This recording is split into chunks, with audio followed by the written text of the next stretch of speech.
Bienvenidos a este encuentro con la palabra. Hoy vamos a culminar el recorrido que hemos venido realizando a través de ese hermoso documento, ese extraordinario documento. A veces uno no tiene palabras para calificar la importante carta del apóstol Pablo a los romanos, que contiene, como sabemos, las bases de la doctrina cristiana. En esta oportunidad vamos a considerar los 3 últimos capítulos de esta maravillosa carta. El capítulo 14, en el 14 y 15, el apóstol Pablo trata de un tema que posiblemente estaba tratando de algo que estaba ocurriendo allá en la iglesia en Roma y que también ocurre muchas veces en nuestras congregaciones y en la vida práctica, incluso en la familia. Se trata de cómo tratar a las personas que son débiles en la fe. Él dice, lo califica como débiles en la fe. Puede ser una persona que es recién creyente, recién convertido, o puede ser también una persona que tiene mucho tiempo en el evangelio, en la fe, pero que no ha avanzado, digamos, a la estatura que se espera en el conocimiento, en la práctica de la vida cristiana. Entonces, él provee algunas instrucciones de cómo relacionarnos unos con otros en las congregaciones. Entonces, él dice que debemos recibirnos unos a otros. Así comienza el capítulo 14, el versículo 1. Que debemos recibirnos unos a otros y recibir a los débiles en la fe, pero no para discutir por cuestiones que no sean trascendentales. Hay aspectos en la doctrina cristiana que son fundamentales, que debemos sostener, defender y practicar. Estamos hablando de la apologética. Por ejemplo, algo que no se puede permitir es que una persona se acerque que participe en la congregación y, por ejemplo, no crea en la resurrección de Jesucristo o no crea en la encarnación de Jesucristo. Esas son cosas fundamentales sobre las cuales pues tenemos que plantear defensa de la fe. Pero hay otros aspectos que no son tan relevantes y lo menciona aquí el apóstol Pablo. Por ejemplo, dice él, de no ponerse a discutir por las comidas, porque hay personas que dicen que no se puede comer todo porque algunas comidas son inmundas y otros que dicen que se puede comer todo porque Dios santificó la comida. Recuerdan, por ejemplo, en el caso de Pedro, cuando tuvo la visión que le bajó aquel lienzo con los animales y el ángel le dijo, mata y come. Y él dijo, no, yo no puedo comer comida inmunda. Y él dijo, lo que Dios santificó, no lo llame tú inmundo. Es decir, que no hay comida, digamos, inmunda desde el punto de vista biológico de la constitución del alimento. Pero hay personas que creen que esa comida es inmunda, entonces dice Pablo, bueno, el que cree que es inmundo, para él es inmundo, entonces debe abstenerse. Y el que no, bueno, entonces puede practicar, puede comer. Dice que algunas personas en Roma preferían comer solo legumbres y no comer carne, por ejemplo. Entonces él decía, bueno, el que quiere comer legumbres, que coma legumbres, pero que no critique al que sí come otros alimentos. Para decir, pues, que aquello no es tan fundamental. Es verdad que uno entiende, pues, que en la Biblia, por lo menos en el Pentateuco, se habla de algunas comidas que son inmundas.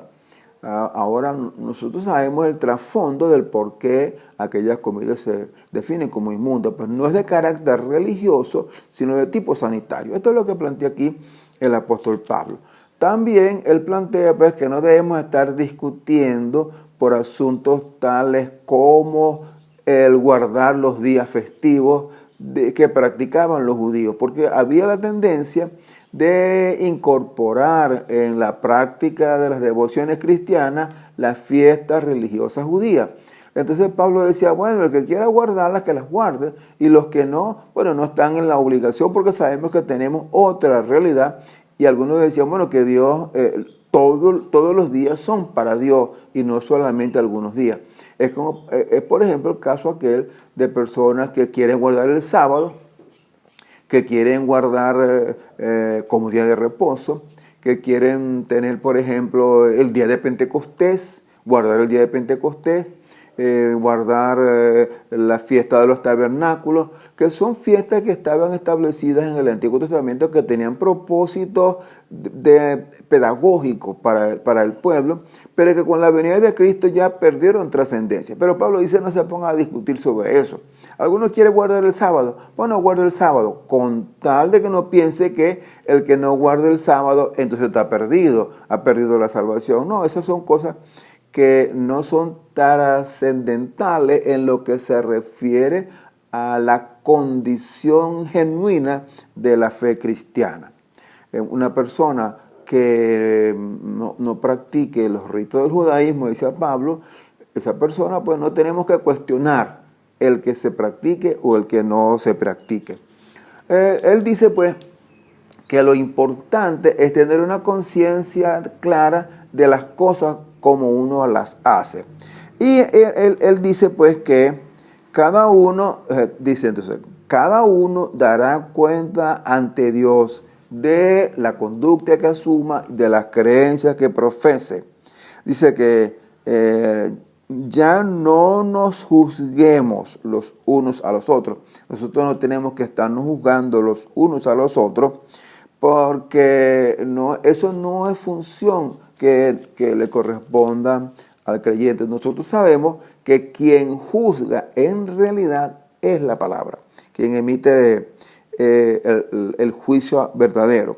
Dice pues entonces que el reino de Dios no consiste en comida, bebida, fiesta, como lo dice en el versículo 14 y 18. Y dice pues que lo que tenemos que hacer es seguir lo que contribuye a la paz. Y esto es importante en la mente del apóstol Pablo, pues, de que haya en las congregaciones armonía, conciliación, paz, que es lo fundamental. Vean lo que dice el versículo 22, del versículo 14. ¿Tienes tu fe?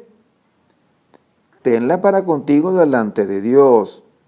Bienaventurado el que no se condena a sí mismo en lo que aprueba. Pero el que duda sobre lo que come es condenado porque no lo hace con fe. Y todo lo que no proviene de la fe es pecado. Bueno, ese es el planteamiento que hace el apóstol Pablo sobre Cristo. Sobre el problema de los débiles en la fe. Cada uno de nosotros, dice el 15:2, cada uno de nosotros agrade a su prójimo en lo que es bueno para edificación. Entonces tenemos que más bien contribuir a la paz y a la edificación de los demás.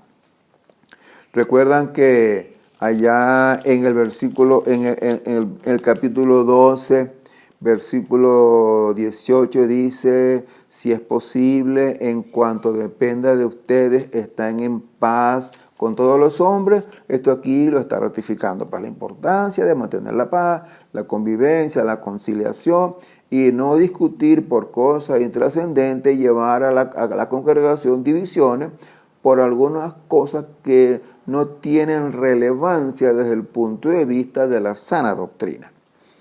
Luego de analizar esta situación, él plantea lo que se refiere el evangelio a los gentiles. Entonces él destaca que el evangelio, que en cierto modo el pueblo de Israel fue constituido para bendecir a todas las naciones. En lo cual los gentiles son un conglomerado humano muy importante desde el punto de vista del corazón de Dios, porque fue para los gentiles que se constituyó el pueblo de Dios, nació Jesucristo y envió a predicar a todas las naciones el evangelio del reino.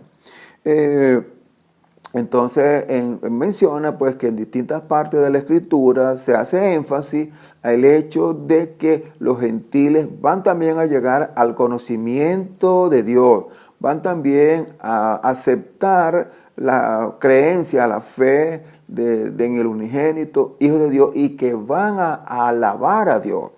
Que los gentiles también van a ser constituidos como herederos de la promesa de Abraham por la fe, por la gracia. Luego, en esa carta, ya para finalizar, hace un planteamiento a los romanos sobre una propuesta que él tiene de ir a Roma, pero ir también a España. En verdad, él dice que piensa ir a España. Estoy hablando de lo que está contenido en el capítulo 15, los versículos 22 y siguientes. Dice que él piensa ir a España y de paso a España entra a Roma, le saluda con la esperanza de tener allí un tiempo de convivencia, de edificación y que él pueda llevarle a los romanos una nota de edificación, de enseñanza, pues que les sirva para crecer en la fe, para edificación, insisto, a los hermanos de Roma. Ahora aquí aparece algo interesante. Cuando estuvimos estudiando esto, en los estudios que estábamos haciendo semanalmente, hubo un hermano que me hizo un comentario acerca de la expresión del apóstol Pablo en el versículo 24 del capítulo 15, que dice: cuando vaya a España, iré a vosotros, porque espero veros al pasar y ser encaminado allá por vosotros, una vez que haya que me haya gozado con vosotros. Bueno, cuando se lee aquí en esta versión, la Reina Valera, busqué otras versiones y también en este versículo mencionan que Pablo piensa ir a España. Ahora pasa algo interesante. Desde el punto de vista del contexto histórico, no existía en aquel momento España. España como nación. Estaba el territorio, pero no era el territorio español. El territorio que actualmente ocupa España es la península ibérica. Esa península ibérica, unos 200 años antes de Jesucristo, los romanos la denominaron Hispania, no España, sino Hispania. Bueno, como la fonética es muy parecida, posiblemente colocaron aquí España, pero en realidad es Hispania. Pienso ir al territorio que ocupa el actual país España, que en aquella época se denominaba Hispania. Aunque parezca inoficioso, es como decir que Colón vino a México. Bueno, en realidad no, vino o los españoles descubrieron México. No, vinieron al territorio que actualmente ocupa México o Santo Domingo, etc. No, evidentemente no tenían estos nombres. Por eso se le denominó el Nuevo Mundo. Ok, o América, ¿se acuerdan? Por Américo Vespucio. Ok, luego finaliza Pablo su carta, pues. Bueno, él insiste pues que piensa ir a Roma y allá ser edificado, compartir con ellos y darle algún mensaje que propicie el crecimiento y desarrollo espiritual de los romanos. Pero, como sabemos, el apóstol Pablo fue a Roma, pero no como él pensaba. Él pensaba ir a Roma de paso, siguiendo rumbo a España. Pero como sabemos, él fue a Roma en otras condiciones. Sabemos que fue prisionero, pero esa es otra historia. El Señor lo llevó a Roma y entonces él decía, como en alguna de sus cartas menciona, que era un embajador en cadenas, porque era un mensajero de Dios que estaba prisionero. Bien, al finalizar, entonces, en el capítulo número 16, que ya es la última parte de esa maravillosa carta, uno lee que Pablo aun cuando no había visitado la iglesia de Roma, es posible que Pablo conociera Roma porque en otras oportunidades habría estado en aquella ciudad. Como ciudadano romano, posiblemente había ido a Roma, pero no había ido después de haberse convertido a la fe y de ser convertido en apóstol. Entonces, sin embargo, a pesar de que no había tenido contacto con la iglesia de Roma desde el punto de vista físico, con la ciudad, sin embargo, como uno puede leer, se da cuenta que tenía muchos conocidos. Allá desde el capítulo 1, dice, versículo 1 del capítulo 16, dice, os recomiendo además nuestra hermana Febe, la cual es diaconisa de la iglesia en Cencrea. O sea, una hermana que fue para allá, la hermana Febe, que la recomiendo, la conoce a la hermana Febe. También menciona la cantidad de personas que conocía. Por cierto, dice en el versículo 5, saludad también a la iglesia de su casa, la casa de Priscila y Aquila, mis colaboradores en Cristo Jesús, que expusieron su vida por mí, los cuales no solo yo les doy gracias, sino también a todas las iglesias de los gentiles. Saludad también a la iglesia de su casa. Saludad a Epeneto. Y continúa pues dando saludos. Hago esta mención porque había iglesias, en aquella época las iglesias funcionaban en las casas. Hoy en día el coronavirus nos está imponiendo que la iglesia vuelva a la casa. Por eso es que la pandemia uno puede utilizar estas circunstancias para ponerla a favor nuestro, volver la iglesia a la casa. Bueno, cuando uno lee todo, no le voy a leer todas las personas que menciona él en esta carta, pues, gente conocida en Roma, pero uno observa que hay nombres que son griegos y nombres que son latinos y nombres que son judíos. Por ejemplo, María, como dice, saludad a María, la cual ha trabajado mucho entre vosotros. Evidentemente, María, pues, nombre judío, como saben. Saludad a Amplias, amados míos. Saludad a Urbano. Entonces, se da cuenta pues que hay una gran cantidad de gentiles, o sea, la mayoría de los que conformaban la iglesia en Roma eran gentiles. Y es evidente porque Roma era la capital del imperio y además era gentil. Había algunos cristianos que evidentemente algunos cristianos judíos, que fueron evidentemente los que llevaron el evangelio a aquella ciudad, pero la mayoría eran gente que no eran esencialmente judíos. Hay aquí un texto muy bonito en la última parte. Vean lo que dice el 17 del capítulo 16, versículo 17. Mas os ruego, hermanos, que os fijéis en los que causan divisiones y tropiezos en contra de la doctrina que vosotros habéis aprendido y que os apartéis de ello. Está hablando pues de la tendencia que existía en aquel momento de la proliferación de falsas doctrinas. Entonces él decía, apártense de los que practican la falsa doctrina, no se congreguen con ellos, está pendiente de propiciar, de practicar, de enseñar la sana doctrina.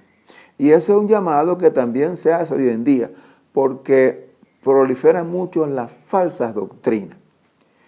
El versículo 20 dice, y el Dios de paz aplastará en breve a Satanás bajo vuestros pies, y la gracia de nuestro Señor Jesucristo sea con vosotros. Y este es un saludo que reitera en las cartas de Pablo. Por aquí entonces le está diciendo que Dios va a derrotar, aplastar a Satanás y lo pondrá bajo nuestros pies. Esto no es motivo de arrogancia, de orgullo, porque no somos nosotros los que vamos a causar la derrota, sino el Señor lo va a derrotar.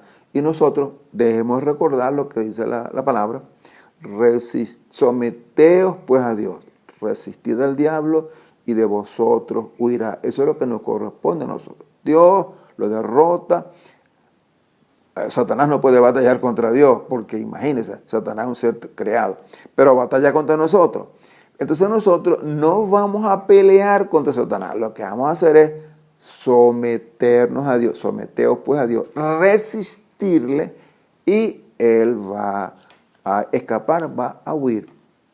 Y esa debe ser la dinámica que debemos nosotros practicar.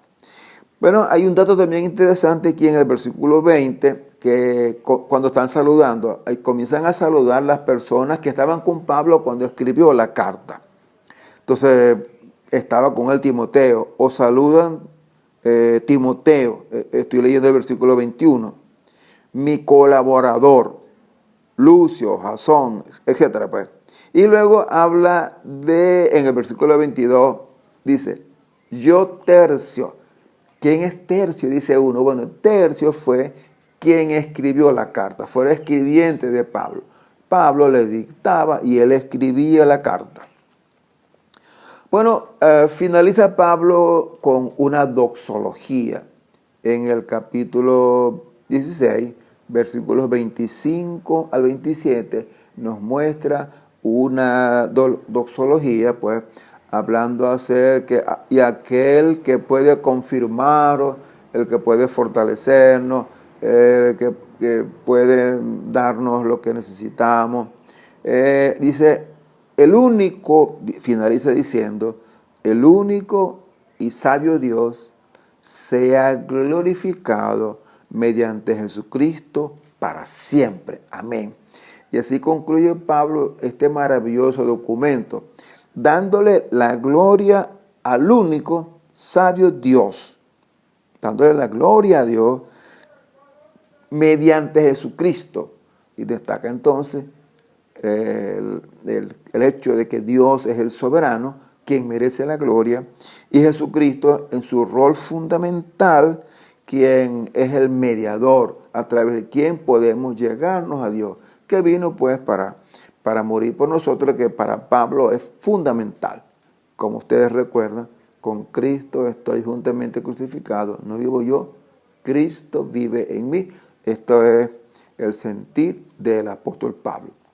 Así culmina este maravilloso documento que nos fue legado en la Biblia, en la carta del apóstol Pablo a los romanos, que sirve pues como fundamento para nuestra fe. Es importante que leamos, que estudiemos, que memoricemos, que aprendamos, que practiquemos lo que está contenido en esta carta, porque en ello está la vida, en ello está la base de nuestra fe, en ello está pues los factores que propician el desarrollo y el fortalecimiento de la fe de la iglesia y del creyente mismo. Ya para despedirnos entonces, damos gracias a todos los que nos han seguido a través de este medio, también los que se han dedicado al estudio de la carta del apóstol Pablo a los romanos, y les motivamos, les inspiramos, les insistimos en la importancia de escudriñar las Escrituras. Y si de nuevo quieres releer, reestudiar la carta de Pablo, te será de mucho provecho. Me despido pues dándoles las gracias por haber compartido con nosotros y expresando lo que Pablo manifestaba también a sus lectores. La gracia del Señor Jesucristo, el amor de Dios nuestro Padre y la comunión del Espíritu Santo sea con vosotros todos, hoy y siempre. Amén. Que el Señor les bendiga.